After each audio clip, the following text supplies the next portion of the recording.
Bonjour les amis. Dans l'une de mes anciennes vidéos, intitulée Comment être heureux, 3 règles principales pour le bonheur, l'une des règles était d'accepter le simple fait qu'il n'y a pas de justice absolue dans la nature, que la justice est toujours relative. En tout état de cause, la justice pour tous ne peut être obtenue à un moment précis. Cette déclaration a semblé controversée à beaucoup, car à première vue, quelle absurdité. Je veux être en désaccord avec cela. Bien sûr, la justice existe et elle est constamment rencontrée dans nos vies. La justice triomphe souvent, on nous l'a appris toute notre vie. Mais est-ce vraiment vrai? Mes amis, je vais essayer de revenir une fois de plus sur ce sujet et de réfléchir un peu. La justice en tant que concept et en tant que certain objectif existe bien sûr, mais, en règle générale, seulement à la fin de toute histoire, à la fin de la vie, comme couronne de l'équilibre naturel. En ce sens, le monde est à la fois juste et injuste. À tout moment, toute déclaration sur l'équité n'est qu'un jugement de valeur subjectif. Le point de vue d'une personne ou d'un groupe de personnes par rapport aux autres.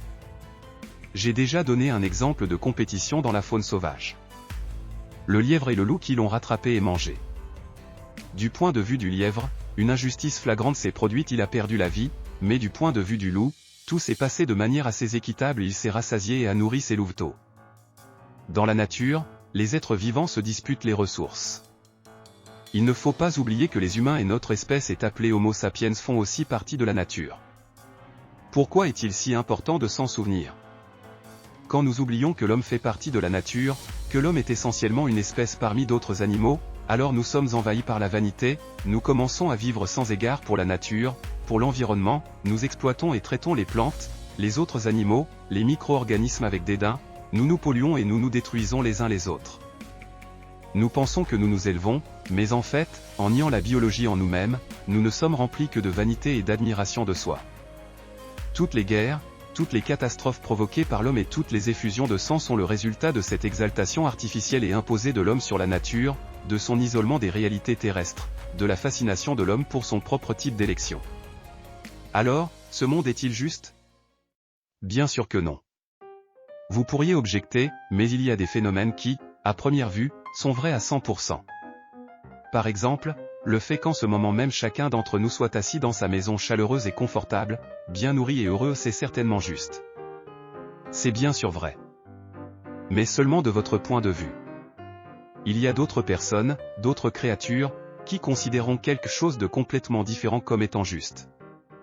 Afin de chauffer votre maison en ce moment, vous nourrir, de nombreux animaux ont souffert et souffriront. Beaucoup d'entre eux ont même été tués, sont morts des conséquences du développement humain, de la pollution y compris pour vous donner cette opportunité, de vous asseoir et de profiter de la vie maintenant. Si vous avez mangé du poulet et pensé que c'était juste, n'oubliez pas que vous avez oublié de demander au poulet lui-même s'il était juste. Et cela signifie qu'il n'y a pas d'idéal, pas d'opinion absolue sur cette question. Pour fabriquer des vêtements, des meubles et des articles ménagers pour vous, nous avons dû abattre des arbres et certaines plantes, polluer l'atmosphère, et au moins des milliers d'animaux et des milliards de micro-organismes, les formes de vie les plus simples sont morts. Le fait qu'il n'ait pas un cerveau aussi développé que vous, Homo sapiens, est-ce en soi juste ou non? Je ne veux pas vous inculquer un quelconque sentiment de culpabilité pour avoir mangé du poulet. Cet exemple montre simplement qu'il n'existe pas de justice absolue qui soit la même pour tous les êtres vivants qui nous entourent. Même ce qui nous semble être sans ambiguïté juste n'est, en substance, juste que pour un nombre limité de sujets, et il n'existe pas d'équité absolue dans la nature. Est-il juste que certaines personnes tombent malades et meurent avant même d'atteindre un âge avancé, tandis que d'autres ont une génétique plus avancée et une immunité plus forte? Du point de vue de la plus haute justice naturelle, c'est certainement juste, tout comme la mort elle-même est juste, mais au cours de la vie, à un moment précis, il est impossible d'atteindre cette même justice uniforme pour tous. Certains naissent malades, d'autres en bonne santé, certains riches, d'autres pauvres. Certains ont eu la chance de naître dans une famille de professeurs, d'autres dans une famille de bergers, d'autres dans une famille de simples ouvriers, ou même de mendiants. Certains sont nés dans une Suisse riche et bien nourrie, d'autres encore dans le nord du Soudan. Et aucun de ces peuples n'a bénéficié d'une répartition équitable des chances dès le départ. Ou prenez et considérez n'importe quel exemple de médecine. Un enfant né avec une malformation congénitale grave, par exemple une vessie incomplètement développée, avec une pathologie qui n'a pas été détectée par échographie avant la naissance. Alors que, Même après des opérations réussies, il y a une forte probabilité qu'un tel enfant reste handicapé pour le reste de sa vie. Dites-moi, est-ce juste ou pas? Qui est à blâmer pour cela et vaut-il la peine de chercher la faute de quelqu'un? Certaines personnes, généralement celles qui s'intéressent à la religion, aiment expliquer cela, par exemple, en disant que l'enfant paie pour les péchés de ses ancêtres. Mais, excusez-moi, quel péché? Un enfant innocent. Et pourquoi est-ce considéré comme juste? Après tout, une personne ne devrait pas souffrir et payer pour les péchés de certaines personnes inconnues qui ont vécu bien avant sa naissance? Ou un exemple de toute maladie infectieuse grave, par exemple le Covid-19. Rappelez-vous, ce n'était pas il y a si longtemps. Une personne a eu de la chance, elle est tombée malade sous une forme asymptomatique ou bénigne et a survécu, car elle avait un système immunitaire plus fort. Et un autre, par exemple, votre ami ou votre parent, est mort d'une pneumonie et d'autres complications graves après de longues souffrances dans l'unité de soins intensifs. Pensez y a-t-il une quelconque justice dans tout cela? Bien sûr que non. Parce que la justice n'existe pas dans la nature et ne peut pas exister. Beaucoup de gens sont très enclins à parler de justice, mais souvent ce ne sont que des paroles creuses, de la démagogie, des propos qui jettent de la poussière dans les yeux, car toute personne raisonnable comprend qu'il est impossible d'obtenir justice pour tous.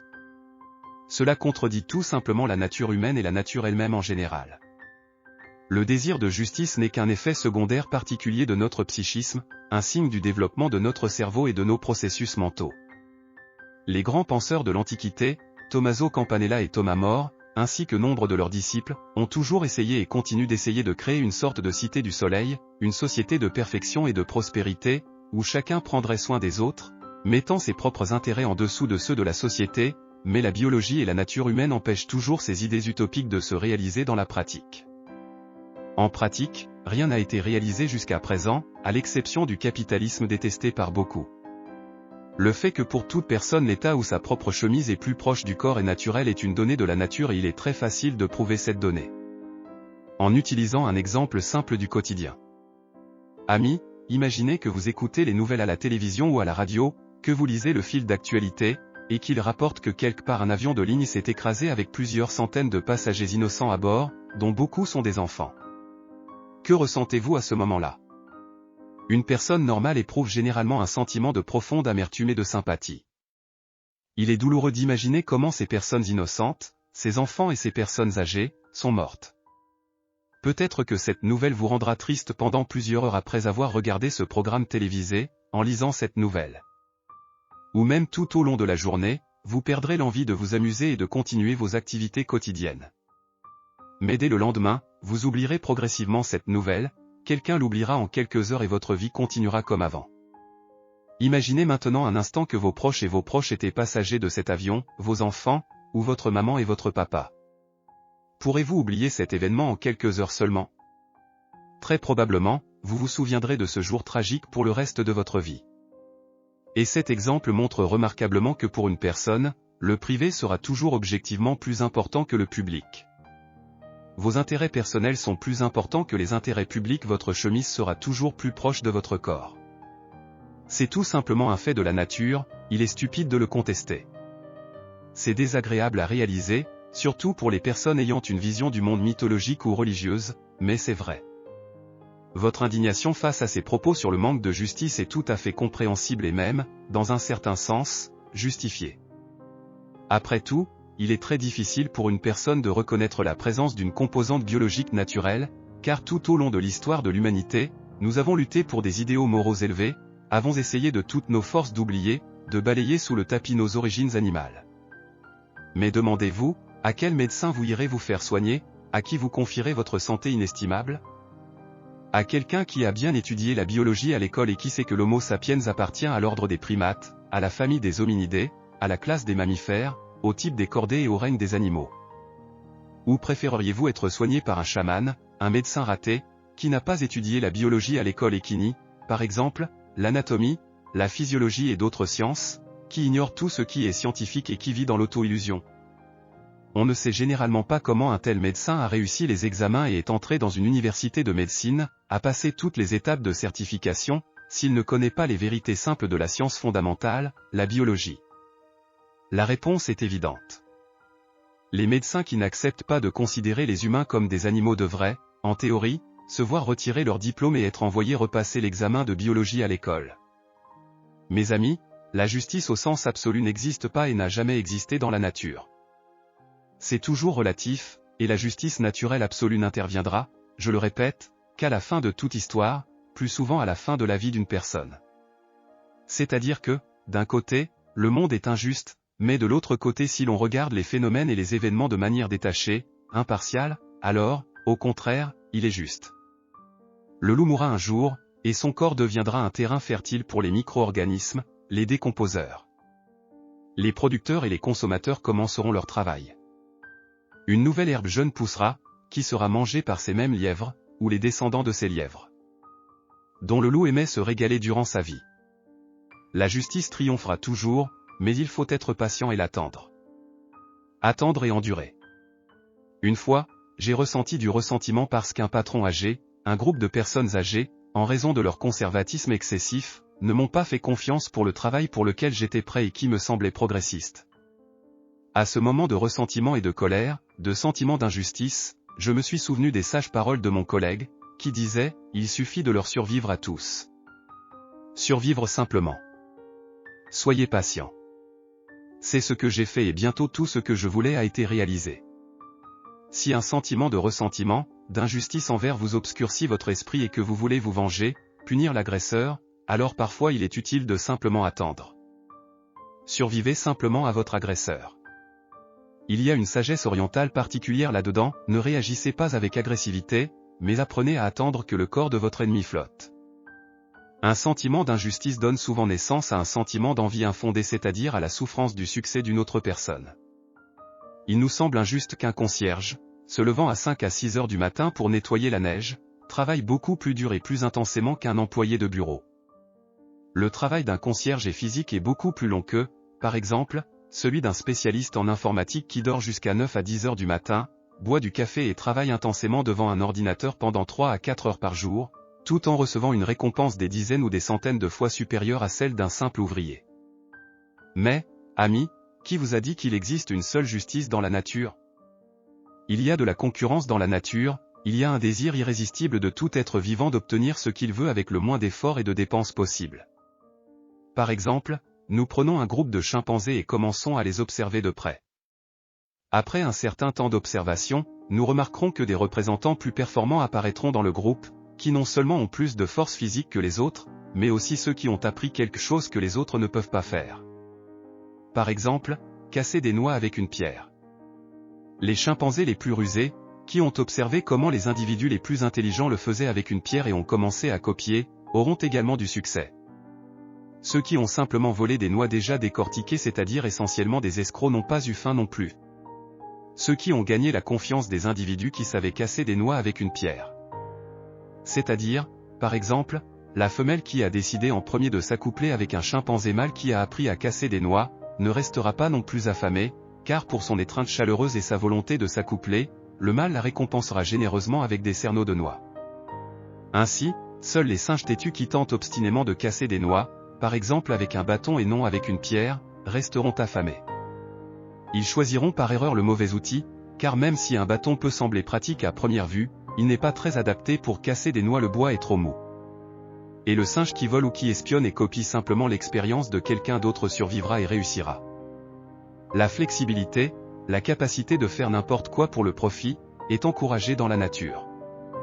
Et bien sûr, l'injustice qui nous semble à tous, lorsqu'un oligarque conventionnel, une personne riche, possède un capital qui est des millions et des milliards de fois supérieur au revenu d'un simple travailleur, est une preuve supplémentaire qu'il n'y a pas de justice dans la nature à un moment donné et qu'il n'y en a jamais eu. La plus haute justice, je le répète, n'est possible qu'à la fin de toute histoire, tous les êtres vivants sont destinés à mourir, et la plus haute justice biologique se situe plutôt sur le plan de la philosophie. Si vous êtes obsédé par la lutte contre l'injustice, vous serez toujours insatisfait des autres et du monde en général. C'est une position destructrice, autodestructrice, même d'un point de vue psychologique. Si vous jugez, critiquez, exprimez constamment votre mécontentement, alors les autres se comporteront exactement de la même manière envers vous. Vous connaissez ces gens qui marmonnent constamment jour après jour, « Oh, quel mauvais pays, quel mauvais gouvernement !» En même temps, ces gens-là eux-mêmes n'essaient souvent même pas d'améliorer le monde qui les entoure, car toute leur énergie est consacrée à la critique et aux émotions. Les émotions sont un événement très important qui nécessite beaucoup d'énergie et de force.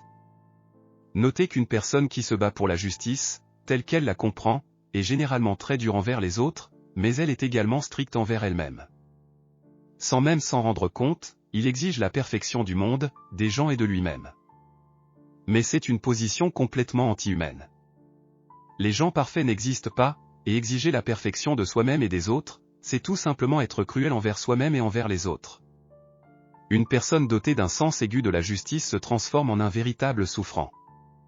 Il voit le monde en noir et blanc, expose toujours tout le monde, les met en lumière, et ne se fait que des ennemis. Un paradoxe intéressant apparaît, une personne se bat pour la justice, pour le bien des autres, pour que le monde devienne meilleur, mais ce faisant, elle se crée un piège, des conditions de vie de plus en plus insupportables. Devenir un éternel combattant pour la justice signifie souvent devenir une personne irritée, aigrie, bilieuse. La vie d'un rebelle, d'un combattant pour la justice, d'un révolutionnaire, est toujours pleine d'épreuves et de souffrances. D'un autre côté, sans souffrance, bien sûr, il est impossible de réaliser les progrès nécessaires. Amis, ne vous méprenez pas, je n'appelle en aucun cas quiconque à suivre le courant ou à lutter pour la justice locale dans certaines questions quotidiennes, au contraire. Le désir de justice est un besoin naturel de notre cerveau développé et un désir actif d'améliorer la vie.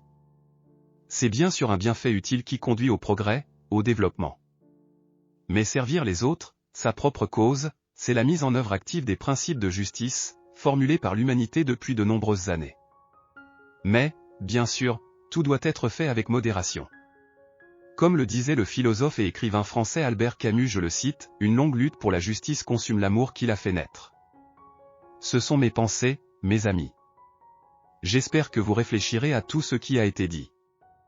Lorsque vous aurez un autre problème dans la vie, vous ne tomberez pas dans le désespoir ou n'attaquerez pas agressivement les autres. D'ailleurs, l'agression est typique des animaux. Vous vous souviendrez simplement de cette vidéo, vous vous souviendrez de la sage pensée selon laquelle il n'y a pas de justice unique pour tous dans la nature, ce qui signifie que vous devez analyser vos erreurs et, après les avoir évitées à l'avenir, avancer. Le monde ne tourne pas autour de nous, nous ne sommes pas le centre de la Terre.